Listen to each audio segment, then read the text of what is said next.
Good morning students. Shri Vinayak convent school Taloda की WhatsApp classes में आपका स्वागत है।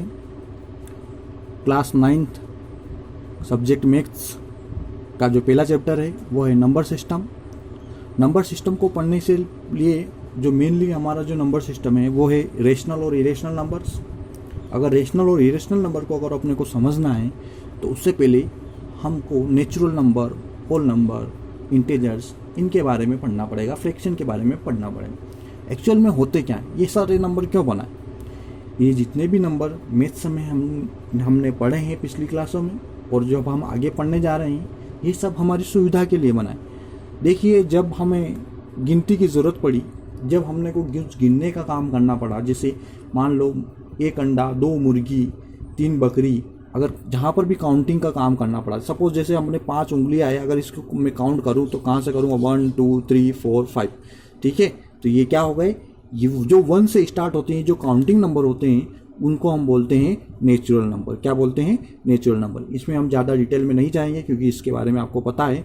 और होल नंबर उसको बोलेंगे जब हम नेचुरल नंबर में 0 भी इंक्लूड कर देते हैं तो वो हो जाता है होल नंबर। क्या हो जाता है?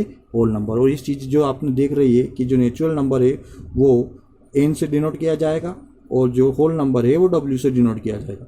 अब हम इंटीजर्स की बात करें तो जब इंटीजर्स में क्या होता है कि जब हम नेगेटिव नंबर भी इसमें इंक्लूड कर देते हैं, यानी कि the collection of negative number and positive number. Positive number means whole number, जितने भी होल नंबर्स हैं और नेगेटिव नंबर्स हैं उनको हम बोलते हैं इंटीजर्स। तो देखिए आप -3, -2, -1, 0, 1 2 3 इस टाइप से हम नंबर लाइन पर इन पर रिप्रेजेंट करते ही हैं। फिर हम और आगे बढ़ते हैं तो अपने पास में जो नेक्स्ट नंबर आता है वो आता है रेशनल नंबर। देखो, रेशनल नंबर से पढ़ने से पहले आपको इतना जानकारी होगी कि हमें फ्रैक्शन नंबर भी होता है एक। हमने देखा था कि फ्रैक्शन नंबर भी होता है। फ्रैक्शन नंबर क्या हो सकता है? फ्रैक्शन नंबर वो होते हैं जब अपने को किसी वस्तु को या किसी जगह को बांटने की जरूरत पड़े। जैसे अपने को खेत को बांटना है 2 बराबर भागों में, तो हम क्या करेंगे, 1/2। 3 बराबर भागों में लिखेंगे तो 1/3, 1/3, ठीक है, 1/2, 1/3 लाइक दिस। अगर अपने को एक मुर्गी को बांटना है 2 बराबर भागों में तो 1/2। इस टाइप से हमने फ्रैक्शन नंबर डिजाइन की है, अपनी सुविधा के लिए बनाए। लेकिन जब हम फ्रैक्शन नंबर को इंटीजर्स के साथ लिखते हैं, ऐसे इंटीजर्स जिनको हम फ्रैक्शन में कन्वर्ट कर सकते हैं, फ्रैक्शन मतलब P/Q में कन्वर्ट कर सकते हैं, उनको हम बोलते हैं रेशनल नंबर्स। तो P/Q क्या है यहाँ पर? P और Q इंटीजर्स है और Q जो वैल्यू जो है वो 0 के बराबर नहीं है। तो इस प्रकार हम रेशनल नंबर की एक डेफिनेशन हमारे साथ में आ गई कि number is rational number if it can be return in the form of P/Q, right? Okay. Irrational number किसको बोलेंगे? इरेशनल नंबर इसी प्रकार से उनको बोलेंगे जिनको हम फ्रैक्शन में कन्वर्ट नहीं कर सकते, जिनको P/Q में नहीं लिख सकते, उसको उस प्रकार के नंबर्स को हम बोलेंगे इरेशनल नंबर्स। तो ये कौन कौन से इरेशनल नंबर हो गए, उनके एग्जांपल देख लीजिए, √2, पाई, 3 एटसेट्रा। इस प्रकार के जो नंबर्स होते हैं जिनको हम रेशनल नंबर्स में कन्वर्ट नहीं कर सकते, यानी कि जो फ्रैक्शन नंबर है P/Q में कन्वर्ट नहीं कर सकते, उनको हम बोलते हैं इरेशनल नंबर्स। तो आई होप आपको रेशनल नंबर और इरेशनल नंबर समझ में आया होगा। अगर नहीं समझ में आया है तो आप वापस इसको देख कर समझें। फिर अगला जो आता है अपना रियल नंबर। तो रेशनल नंबर और इरेशनल नंबर को हम बोलेंगे रियल नंबर, यानी कि जो रेशनल नंबर और जो इरेशनल नंबर का जो कलेक्शन होता है, दोनों वास्तविक संख्या है। वास्तविक संख्या रियल नंबर यानी कि वास्तविक संख्या है। तो रियल नंबर किसको बोलेंगे? जो रेशनल नंबर होते हैं, इरेशनल नंबर होते हैं, उनको हम बोलते हैं वास्तविक संख्या है, यानी कि रियल नंबर।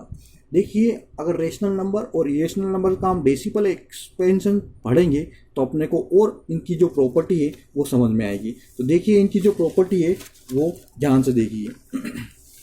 हमारे पास में कुछ नंबर्स हैं। देखिए यहाँ पर जो नंबर्स हैं 10/3, 7/8, 1/7, ये क्या है? ये P/Q के फॉर्म में है। तो ये क्या हो गए? Rational number. अगर इनका डेसिमल एक्सपेंशन हम देखें तो 10/3 का क्या होगा? अगर 3 से 10 को डिवाइड करते जाएंगे हम तो अपने पास में हमको देखने को मिल रहा है कि हम बार बार एक ही टाइप का रिमाइंडर यहाँ पे मिल रहा है। 1 रिमाइंडर हो रहा है, 0 बच रहा है, 1 रिमाइंडर, यानी कि ये जो कंटिन्यू चलता जा रहा है, ये जो डिवाइड है ये कंटिन्यू चलता जा रहा है, इसका कोई एंड नहीं है, यानी कि रिमाइंडर आता जाएगा। तो इसको हम 3.333333 इस टाइप से ये बढ़ता जा रहा है। एक और देखिए 7/8, देखिए यहाँ पर 8 7.0 लिखा हमने और इसको डिवाइड किया तो इसका जो रिमाइंडर है एक स्टेज में जाके ना 0 हो गया 0.78785। देख सकते हैं आप, एक स्टेज पर आकर इसका रिमाइंडर 0 हो गया, लेकिन इसका जो रिमाइंडर है वो 0 नहीं हुआ। इसका रिमाइंडर 0 नहीं हुआ तो हम क्या कर हम हमारे को क्या समझ में आया कि यहाँ पर दो केस बन रहे हैं। पहला केस ये कि द रिमाइंडर बिकम्स 0, जिन ऐसे रेशनल नंबर्स, ऐसे नंबर्स जिनका जो रिमाइंडर है वो 0 हो जाता है, जैसे 7/8 1/2, तो इस प्रकार के नंबर्स को हम बोलेंगे टर्मिनेटिंग। क्या बोलेंगे? टर्मिनेटिंग। आप देख लेना ये टर्मिनेटिंग, क्या बोलेंगे? टर्मिनेटिंग। और अगर सेकेंड केस की बात करें तो सेकेंड केस ये बोलता है कि ऐसे रिमाइंडर जिनका जो रिमाइंडर, ऐसे जो नंबर्स है जिनका रिमाइंडर नेवर बिकम्स 0, यानी कि 10/3 का जो रिमाइंडर है वो 0 नहीं हो रहा है, वो रिपीट हो रहा है, repeat after a certain stage, एक निश्चित स्टेज के बाद वो रिपीट होता जा रहा है। तो अपने को अगर 10/3 इज इक्वल टू 3.33 को सही तरीके से लिखना है तो वो कैसे लिखेंगे? 3.3 बार। इसको जो ऊपर हमने डंडा लगा रखा है इसको हम बार पढ़ेंगे, ये हो गया 3.3